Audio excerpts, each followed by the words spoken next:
Bonjour à toutes.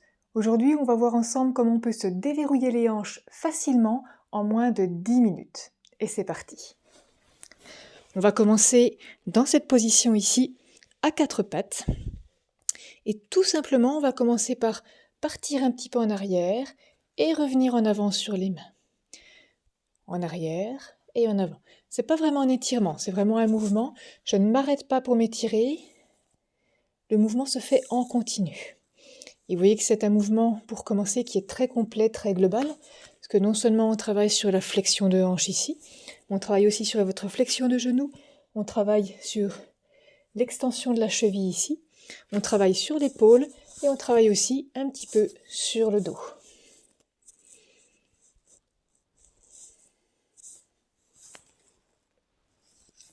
Tout ce que je vous montre ici, vous avez le contrôle sur deux paramètres dans vos mouvements. Vous pouvez contrôler l'amplitude à laquelle vous avez. Donc vous pouvez juste aller faire ce petit mouvement ici ou aller beaucoup plus loin. Et le deuxième paramètre, c'est le tempo, c'est-à-dire la vitesse d'exécution. Donc c'est vous, à chaque instant, qui choisissez jusqu'où vous allez et à quelle vitesse. Et ça, ce qui va vous guider, c'est votre ressenti, ce sont vos douleurs ou vos raideurs éventuelles. Donc chacune va à son rythme, et chacune va en fonction de ses possibilités. Une fois qu'on a fini en avant, en arrière ici, on va faire des cercles au-dessus des genoux. Donc le bassin va dessiner un cercle au-dessus du genou. Vous pouvez faire ça de façon un peu rigide, un peu analytique, ou commencer à mettre un peu de mouvement dans votre bassin aussi. Ça, c'est vraiment vous qui voyez. Les deux sont possibles. Pensez à bien respirer et pensez toujours que vous avez le contrôle sur ces deux paramètres que sont l'amplitude et le tempo du mouvement. On va changer de sens.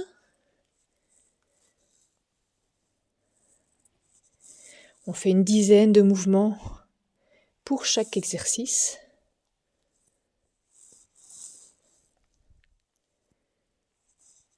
Prenez le temps de bien respirer aussi, ne faites pas ça en apnée. Soyez attentive à ce que vous ressentez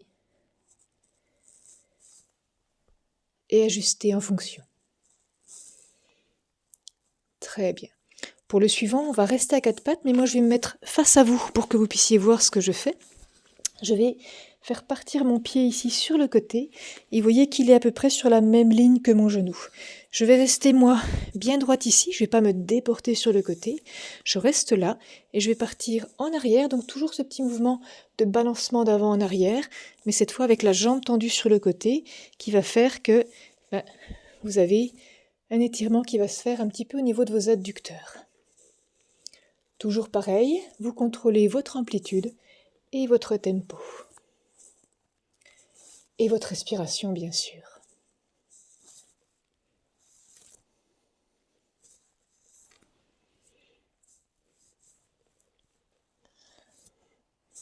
On va changer de côté.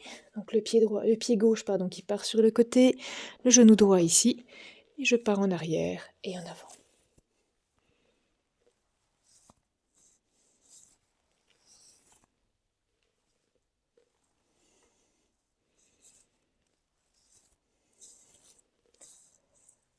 Six, 7,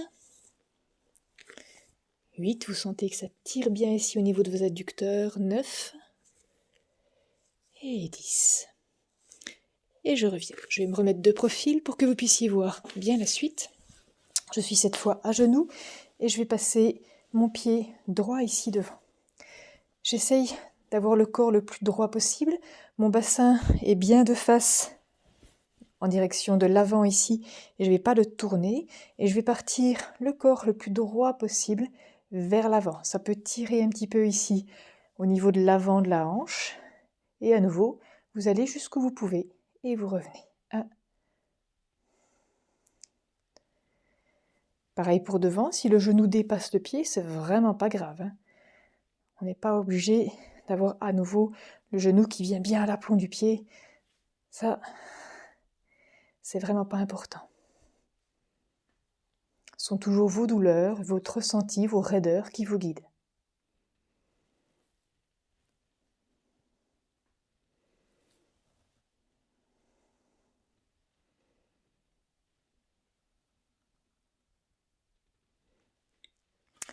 On va changer. Bien droite ici, je vais vers l'avant, ça tire un peu devant. C'est exactement ce que je cherche et je reviens.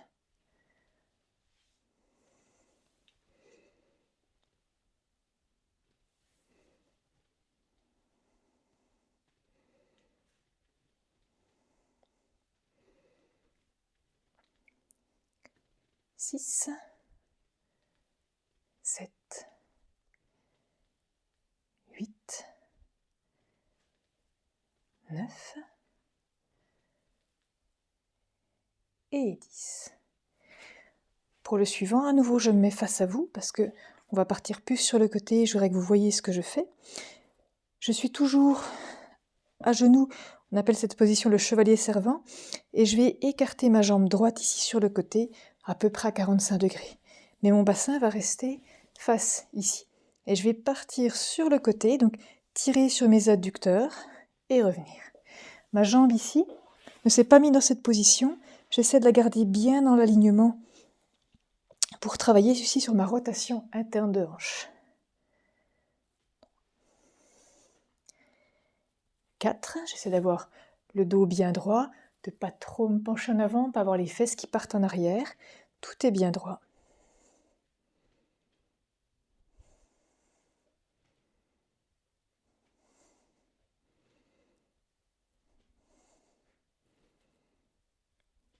Encore un. Parfait. Et on change. Donc jambe gauche à 45 degrés, le bassin bien de face, c'est pas tourné par là, et on est parti. Attention à la position des fesses, on part pas en arrière, on ne plie pas les hanches ici, on reste bien droite. 4, 5, ça peut être légèrement, ça peut tirer, être légèrement inconfortable, ça ne doit pas générer des grosses douleurs. Si c'est le cas, soit vous arrêtez le mouvement, soit vous allez moins loin, peut-être moins vite aussi.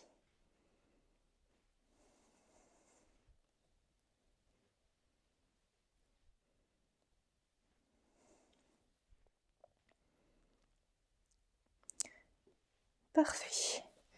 Pour le dernier exercice, jusqu'à présent on a beaucoup travaillé en ligne, donc soit en flexion-extension, en abduction, en adduction, et maintenant on va travailler plutôt nos rotations de hanches.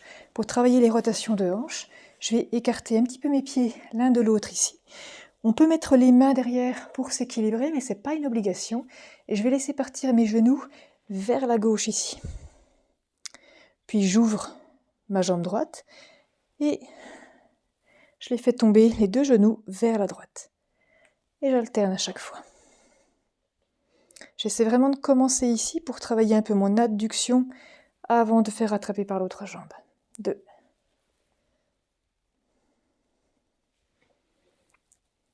3.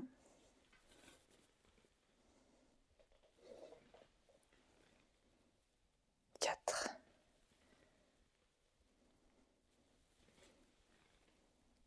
5.